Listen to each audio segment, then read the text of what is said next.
It is July 11. I don't know if you have heard about this, but in the first weeks of a full-scale invasion, the occupying army had no official commander. It should be a blitzkrieg, a very quick offensive operation to destroy the Ukrainian state, which should have only one ideologist and leader, Putin himself. He did not want to share his expected triumph with any of his generals, so he did not appoint a commander until it became clear even to him that there would be no blitzkrieg. The invasion, which in the plans of the crazy Russian Tsar should have ended with the complete destruction of Ukraine in a couple of weeks, has already lasted for more than 500 days. These are very difficult and bloody days. Each of us loses relatives and friends almost every week. This is the price we pay for the liberation of our land. And this is the price of our partners in decision, the price of decisions that have not yet been made regarding sending to Ukraine aircraft, new missiles and everything that we need right now. Ukraine is currently advancing. It is liberating the territories in the east and south that have been occupied by Russians.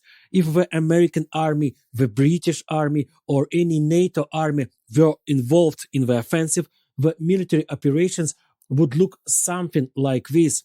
For days or even weeks, planes and missiles would destroy the enemy's rear, disrupt their logistic and communication, and demolish their depots and command centers.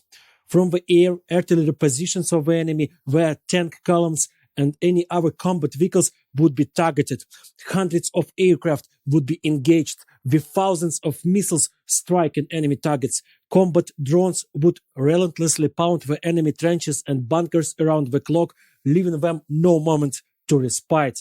But the Ukrainian army now has only old Soviet planes, the speed, maneuverability and armament of which are obviously not suitable for modern warfare.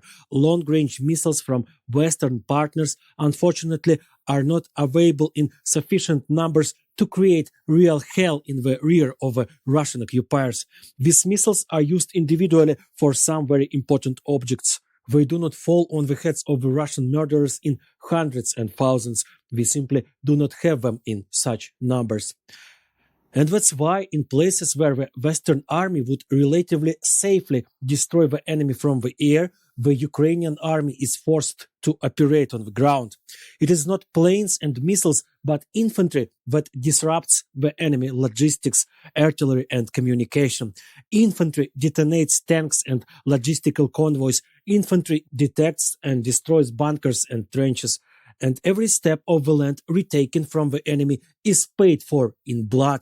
Recently, the Russians killed a combat medic with whom I served in Bakhmut, a young woman who volunteered for the army. She was a doctor and was involved in evacuating the wounded, literally pulling fighters out of the battlefield.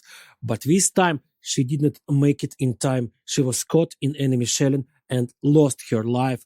And it seems to me that not only her life, but also the lives of many others could have been saved if we had more modern weaponry, if we had new aircraft and large number of long-range missiles. But we have what we have.